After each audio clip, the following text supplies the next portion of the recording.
O terror independente, original David Eric, sobrevive graças a vocês. Se você quer garantir histórias frequentes e de qualidade, apoie o canal com qualquer valor no Pix que está na tela.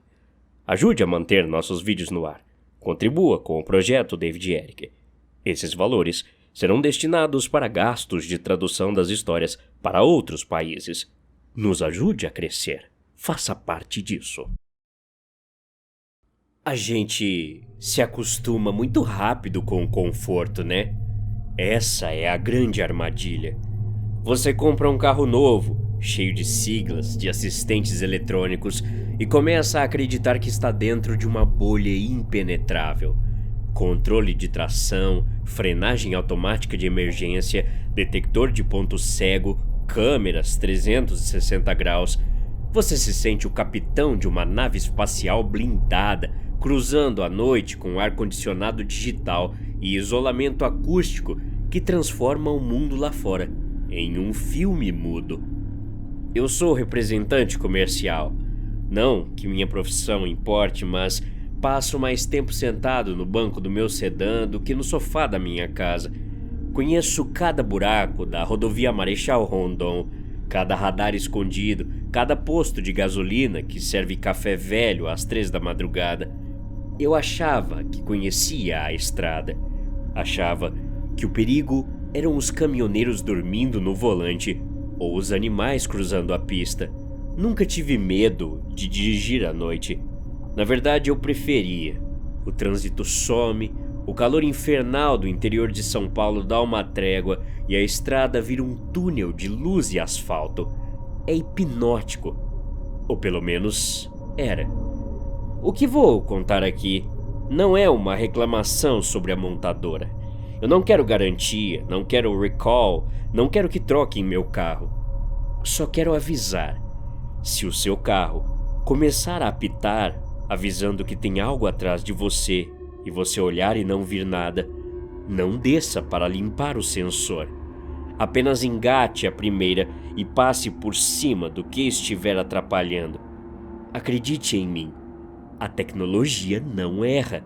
Os seus olhos é que mentem. Eram 2h45 da madrugada. Eu estava voltando de uma reunião em uma cidade vizinha, indo sentido à minha casa. O cansaço já estava batendo, pálpebras pesadas. O painel do meu carro brilhava com aquele azul reconfortante, mostrando que tudo estava sob controle. Combustível ok, temperatura ok, pressão dos pneus ok. Mas o meu corpo não estava ok. Eu tinha tomado 3 garrafas de água durante a tarde por causa do calor e segurando a vontade de ir ao banheiro pelos últimos 100 quilômetros, querendo chegar em casa logo. Mas chegou num ponto em que a vontade de mijar venceu a pressa. Eu precisava parar.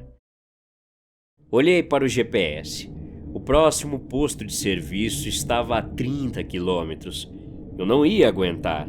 A estrada estava deserta, um breu total, sem lua, apenas o reflexo dos jabutis no asfalto. À minha esquerda e à minha direita, o mar infinito de cana-de-açúcar. Paredes verdes de 3 metros de altura que se estendiam até o horizonte, balançando com o vento. Vi uma entrada de terra, um daqueles carreadores de usina usados pelos caminhões tremiões para escoar a safra. Era o lugar perfeito. Discreto, fora do acostamento, longe dos faróis de quem parasse na rodovia. Dei seta, diminuí a velocidade e entrei na terra. O carro balançou um pouco nos buracos. Avancei uns 20 metros para dentro do canavial, o suficiente para ficar escondido da pista, e parei. Sabe aquele silêncio pesado do interior? Foi o que ouvi quando desliguei o motor. Grilos, cigarras e o farfalhar das folhas de cana. Desliguei os faróis para não chamar a atenção. A escuridão caiu sobre mim. Só sobrou a luz fraca da tela multimídia do painel. Abri a porta.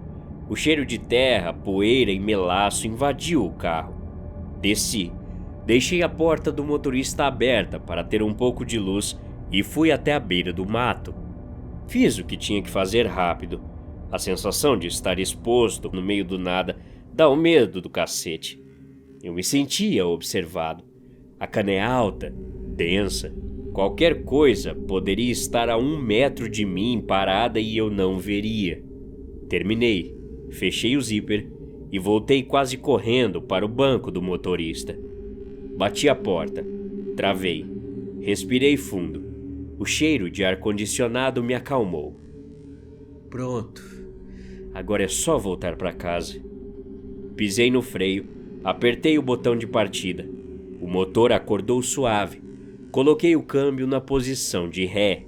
A tela da central multimídia mudou, a música sumiu e entrou a imagem da câmera de ré. A imagem era granulada, em preto e branco por causa do modo de visão noturna. As luzes de ré do carro iluminavam a poeira suspensa e o caminho de terra atrás de mim. Foi aí que o som começou. O som do sensor de estacionamento é desenhado para ser irritante. É um aviso de cautela.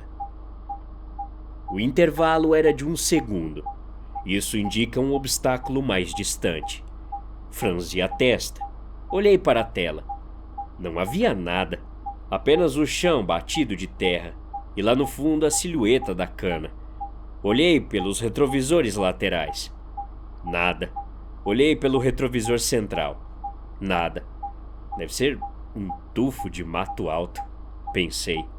O sensor lê qualquer coisa sólida.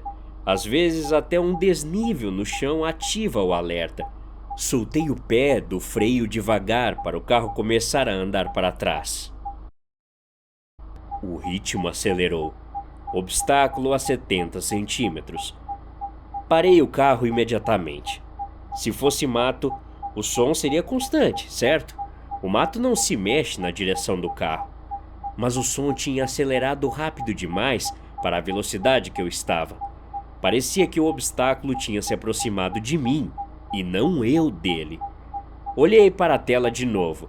As linhas guias, verde, amarela e vermelha, desenhavam o trajeto seguro. Não havia nada na zona vermelha. Que merda é essa? Resmunguei sozinho. A voz saiu estranha no carro fechado. Engatei o neutro. O som parou. Respirei fundo.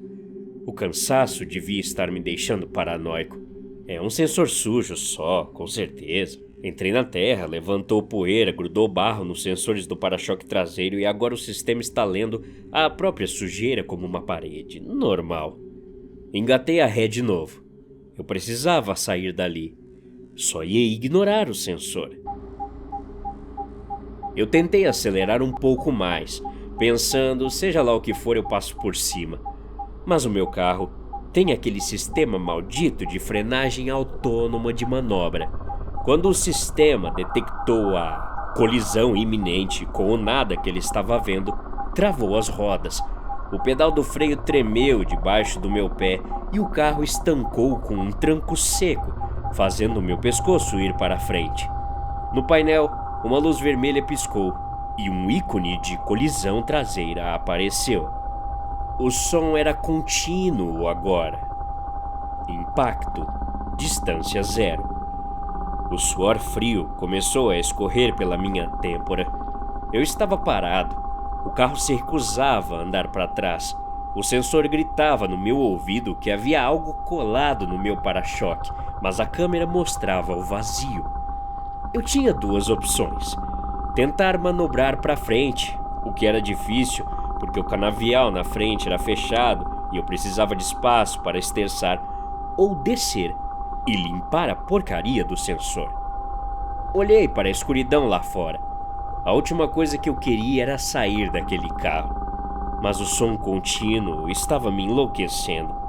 Era um apito agudo, feito para deixar qualquer um maluco. É só barro, seu idiota. Repeti para mim mesmo, tentando criar coragem. Peguei meu celular, liguei o flash, destravei a porta. O som continuava, implacável. Abri a porta. O apito mudou de tom. avisando porta aberta com marcha engatada. Desci rápido. O ar da noite estava mais frio do que antes, ou talvez fosse o meu sangue que tivesse gelado. Fui até a traseira do carro, iluminando o chão com o celular, esperando ver um toco de madeira, uma pedra grande ou uma moita que eu não tinha notado. Apontei a luz para o para-choque. Nada. Os 4 sensores redondos estavam ali, embutidos no plástico preto, completamente limpos. Tinha uma poeira fina, normal de estrada, mas nada de barro acumulado que pudesse confundir o sensor, nada que justificasse a leitura incorreta. Passei o dedo neles, esfregando com força, limpando a poeira. Pronto, satisfeito? Falei alto, falando com o carro. Apontei a luz para baixo do carro. Vai que tinha um bicho, um tatu, um cachorro do mato. Me abaixei e iluminei o chassi, o escapamento, a suspensão. Tudo vazio. Terra e peças de metal. Levantei, sacudi a calça e senti um alívio misturado com raiva. Era uma falha eletrônica. Ótimo. Revisei semana passada e mais essa agora. Voltei para a porta do motorista. Antes de entrar, olhei ao redor. O canavial parecia mais alto. O vento tinha parado. As folhas de cana estavam imóveis, como lanças apontadas para o céu. Tive a sensação nítida de que não estava sozinho. Entrei no carro e bati a porta, trancando imediatamente. Pisei no freio, coloquei na ré. Silêncio. A câmera ligou, imagem limpa. Sorri. Era sujeira mesmo. Eu estava ficando louco à toa. Tirei o pé do freio e o carro começou a recuar suavemente. 1 metro, 2 metros. Eu estava quase saindo na estrada. E então, a imagem na tela multimídia falhou. Não desligou, só sofreu uma interferência, chuvisco, linhas horizontais, como uma TV antiga fora do ar. E o som voltou. Não progressivo. Ele voltou direto no máximo. O carro travou as rodas de novo com violência. A frenagem automática ativou com tudo. Até bati a cabeça no encosto do banco. Mas que merda é essa? Gritei socando o volante. Olhei para a tela. A interferência estava passando. A imagem voltou. E foi aí que meu coração parou de bater. Na tela da câmera de ré, a imagem à noite é em preto e branco, certo? Ela usa infravermelho para ver no escuro. A estrada atrás de mim estava vazia, mas bem no canto inferior da tela, bem na borda do para-choque, havia algo. Uma mão. Uma mão humana, magra. Não estava no chão. Ela estava segurando a borda da câmera, como se alguém estivesse deitado no porta-malas do lado de fora ou pendurado no teto e tivesse descido a mão para cobrir a lente. Os dedos estavam tateando a lente. Eu via as digitais ampliadas e distorcidas pelo foco macro da câmera. Eram dedos sujos, escuros, com unhas quebradas. Me virei para trás instintivamente, olhando pelo vidro traseiro. Não havia nada no vidro. Não havia ninguém pendurado no teto. Olhei de volta para a tela. A mão ainda estava lá. E agora, puxando, a imagem da câmera tremeu. O ângulo mudou. A coisa estava arrancando a câmera do lugar. E então, um rosto apareceu. Não surgiu vindo da estrada. Surgiu de baixo para cima, entrando no campo de visão da lente que agora estava torta. Era um rosto pálido, estourado pelo infravermelho da câmera. Olhos totalmente brancos, sem íris, refletindo a luz como faróis. A boca aberta num grito silencioso, escancarada de um jeito que deslocava o maxilar. Não era humano. A pele parecia de cera derretida. Ele estava olhando direto para a câmera. Sabia que eu estava o vendo pela tela. O sensor gritava. A tela piscava com o rosto daquela coisa se aproximando, ocupando toda a imagem do monitor de 10 polegadas do painel. Eu não pensei.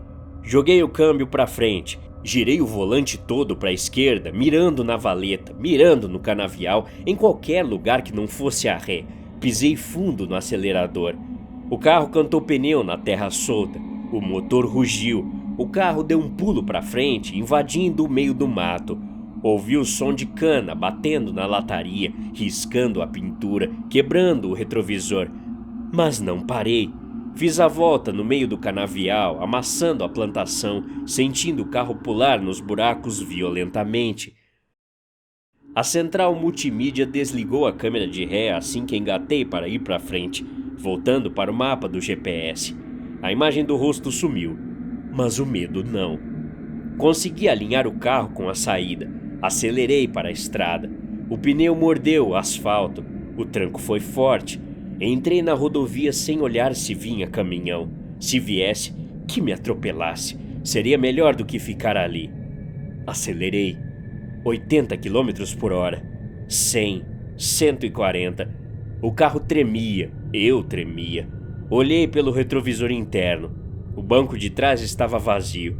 Olhei pelos retrovisores laterais. Nada me seguindo. Comecei a chorar. Um choro de pânico, de tremedeira, de adrenalina baixando. Acabou, foi um bicho, foi um drogado, foi alucinação, sei lá. Dirigi por 10 minutos no limite do corte de giro do motor. As luzes da minha cidade começaram a aparecer no horizonte.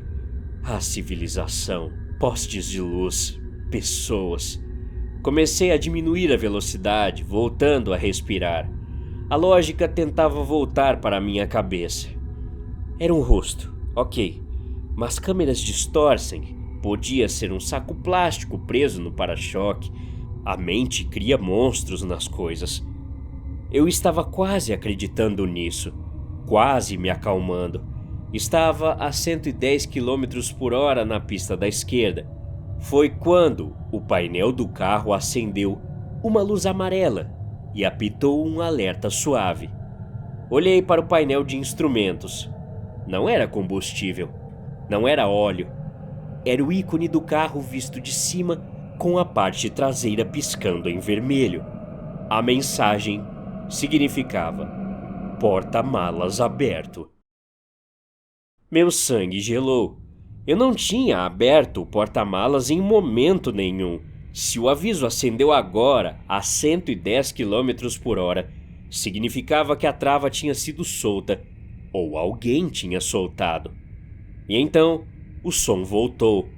O som que não deveria existir com o carro andando para frente. O sensor de estacionamento traseiro. Mas o carro estava a 110 km por hora. O vento deveria estar dissipando qualquer leitura. O ritmo acelerou. Obstáculos se aproximando, mas não havia nada atrás do carro. Não era nem possível que o carro fizesse barulho de sensor. Ele não estava dando ré.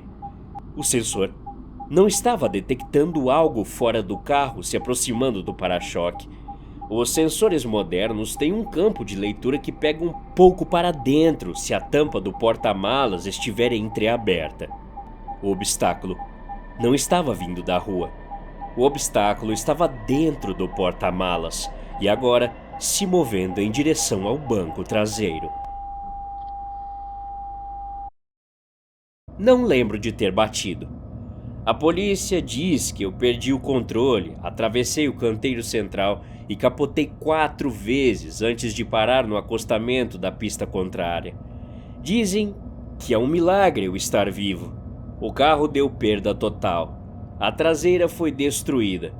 O porta-malas foi esmagado como uma lata de refrigerante. Mas aqui está a parte que não sai no boletim de ocorrência. Quando os bombeiros me tiraram das ferragens, disseram que eu estava sozinho. Não havia ninguém no carro.